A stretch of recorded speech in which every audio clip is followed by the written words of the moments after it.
Bonjour à tous et bienvenue dans le journal de l'emploi. De plus en plus de personnes pensent reconversion, mais changer de vie professionnelle, c'est pas toujours évident. Pourtant, il existe de nombreuses solutions pour changer de vie professionnelle. C'est ce qu'on va voir avec notre invité Stéphane Mas. Bonjour. Bonjour Jérôme. Vous êtes directeur de Transition Pro Île-de-France. Alors, vous êtes l'acteur clé quand on veut changer de vie, qu'on habite l'Île-de-France. Vous accompagnez les franciliens qui le veulent, qui le doivent. En gros, qu'est-ce que vous proposez ?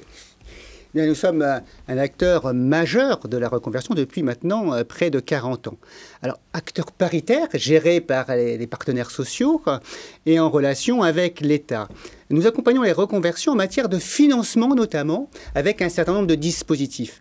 Et Dieu sait si c'est important, puisque, vous l'avez évoqué, on est en plein air des reconversions liées notamment aux grandes mutations, grandes transitions écologique, transition numérique. L'Île-de-France va être la smart région, ça a des impacts sur l'emploi. Les reconversions liées à l'écologie. On sait que l'Europe veut être aussi une région neutre d'ici 2050 en matière d'émissions de serre, enfin d'émissions de gaz à effet de serre. Donc il y a plein de nouveaux métiers qui arrivent. Bien sûr. Il faut se former. Il faut les accompagner. Se former, ça a un coût. Et c'est là que vous intervenez avec différents dispositifs, parce que vous avez le projet de transition professionnelle, Transco, le certificat CLEA, le dispositif démissionnaire. Il y a plein d'options et de possibilités que vous offrez finalement. Il y a plein d'opportunités. Et si on avait un bilan à faire, on va voir ces opportunités, comment ça a répondu aux besoins, aux aspirations aussi des franciliens, puisque nous avons progressé en matière d'activité, de dispositifs, d'accès à nos dispositifs, de près de 12% cette année. C'est une vraie année de maturité par rapport aux dispositifs que nous portons et à la demande que cela engendre. Vous savez que 64% des actifs souhaitent engager une mobilité professionnelle, alors soit un changement de statut, soit un changement de secteur d'activité, soit un changement de métier. Eh bien, c'est ça, notre rôle, c'est d'accompagner ces franciliens qui souhaitent justement aller vers un autre métier. C'est combien de personnes qui ont pu bénéficier de l'accompagnement et des aides de Transition Pro Île-de-France en 2023, par exemple? 16 000. Vous voyez, c'est pas neutre. 16 000 dossiers déposés, donc par rapport aux différents dispositifs. Donc, c'est une vraie progression que j'évoquais, de 12% sur les différents dispositifs que sont CLEA, on pourra en parler si vous le souhaitez, qui est vraiment un dispositif qui doit accompagner ceux qui sont les plus loin de l'emploi, les plus faibles en quelque sorte. Vous savez que ces personnes-là sont les plus soumises au risque de chômage. Puisque lorsqu'on regarde là aussi les chiffres, vous savez que pour un bac plus 2, le taux de chômage est aux alentours de 5%. Pour quelqu'un qui n'a pas de diplôme, c'est plus de 14% le taux de chômage. Donc il faut les accompagner par une certification que nous portons. C'est l'exemple de CLEA, qui a très fortement progressé.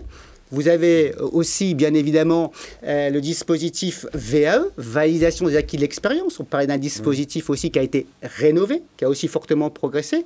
Je valide mon expérience pour pouvoir progresser par un diplôme ou une certification, pour pouvoir progresser dans mon entreprise ou engager une reconversion. Et puis, le dispositif démission reconversion, vous ne le méconnaissez pas. Je veux créer mon entreprise. Vous savez que si je démissionne, pas d'assurance chômage, et bien là, une assurance chômage pour notamment créer son entreprise et ainsi pouvoir quitter l'entreprise pour créer une entreprise et qui sait, créer de l'emploi puisqu'on est là au journal de l'emploi. Alors sur votre site internet, on voit quelques vidéos où les gens ont changé de vie grâce à vous, de vrais succès. Aujourd'hui, quelles sont les perspectives? Comment vous voyez l'année en cours? Il y a de nouveaux dispositifs qui ont été mis en place en 2023, notamment sur l'usure professionnelle, parce que il y a des reconversions dites subies quand on a des problèmes, on va dire, au travail. L'usure professionnelle, c'est un thème très fort aujourd'hui. Bien sûr. Alors, vous savez qu'il y a un dispositif qui s'appelle le projet de transition professionnelle. Ce projet de transition professionnelle, il a vocation à quoi? À accompagner les salariés en matière de financement du privé pour changer de métier. Prise en charge des coûts pédagogiques et prise en charge aussi au maintien de la rémunération. Donc ça, c'est vraiment le dispositif socle. On en a financé cette année, en tout cas en 2023, donc un peu plus de 5 000. Vous voyez, ce n'est pas neutre aussi dans l'écosystème. Et ce dispositif aussi, aujourd'hui, est en train d'évoluer. On a 2 nouveaux dispositifs qui doivent accompagner l'usure professionnelle. Vous savez qu'il y a cette notion de prévention, d'anticipation par rapport à l'usure professionnelle. La population vieillit. Nous sommes des seniors déjà, enfin, en tout cas moi, de mon côté, je ne sais pas du vôtre, je ne voudrais pas anticiper. Hein. On est tous seniors, passé un certain âge. Certainement. Et à ce titre-là, il y a un accompagnement donc, et de la prévention de l'usure professionnelle avec 2 nouveaux dispositifs. Le projet de transition professionnelle en lien avec ce qu'on appelle le fonds d'investissement dans la prévention de l'usure professionnelle, qui va permettre, lorsqu'on est sur un métier soumis à des risques, malheureusement professionnels, eh bien de pouvoir rentrer dans une démarche de prévention et de changer de métier avec un financement que nous portons. C'est vous qui portez le financement, mais ce n'est pas vous qui accompagnez les personnes sur leur choix de projet. On est bien d'accord, c'est les conseillers le CEP en évolution professionnelle, l'interlocuteur principal. Bien sûr, vous l'avez très bien dit, le travail que nous menons, c'est un travail non pas en silo, mais c'est un travail avec nos partenaires. Et dans nos partenaires, nous avons le Conseil en évolution professionnelle qui a vocation à accompagner en amont toutes les questions liées à l'emploi, à la formation, pour aider le salarié, ou la personne d'ailleurs, elle n'est pas forcément salariée, hein, eh bien, pour passer justement ce cap et ainsi l'aider à pouvoir construire son projet en relation avec Transition Pro, puisque nous sommes aussi très fortement impliqués en lien avec le CEP. Alors, cette année 2024, on parle énormément de bouleversements, vous l'évoquiez tout à l'heure, énormément de nouveaux métiers. La reconversion professionnelle doit être une priorité. Comment vous voyez l'avenir et quels sont vos projets d'avenir ? Eh bien, écoutez, en effet, c'est une priorité. On l'a expliqué avec les différentes mutations, les transitions qui existent, l'impact sur l'emploi, les tensions aussi sur le marché du travail avec un taux de chômage qui reste relativement maîtrisé. Et on voit bien donc aussi une volonté des salariés de changer de métier et cette fameuse usure professionnelle potentielle. Donc, vous voyez bien qu'on est au cœur, en fin de compte, du système et de cette mobilité essentielle. Alors, quelques priorités.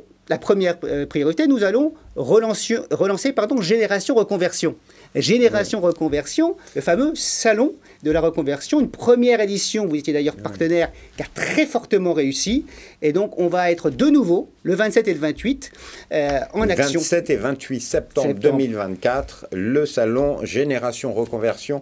Et gardez bien la date en tête, il y aura plein de solutions pour changer de métier, se former et aller vers de nouveaux secteurs. Donc, Génération Reconversion. Génération Reconversion, très investie sur le sujet, avec un parrain, une marraine, je vous les donne quand même en avant-première.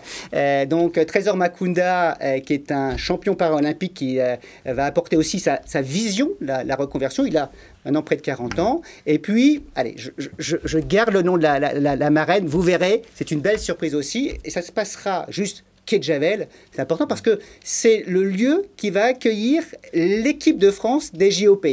C'est aussi un lieu symbolique. Vous savez que les Jeux Olympiques et Paralympiques, c'est 150 000 emplois, mais c'est potentiellement aussi des emplois qui ne sont que ponctuels, conjoncturels. Il va falloir aussi accompagner ce public qui va devoir se reconvertir. Voilà une belle priorité, par exemple. Et puis, il y a d'autres priorités sur lesquelles nous sommes engagés. Et on aura l'occasion de pouvoir en parler, si vous le souhaitez, plus amplement à une autre occasion. Et une autre fois. Mais vous êtes le bienvenu sur ce plateau pour nous parler des transitions professionnelles.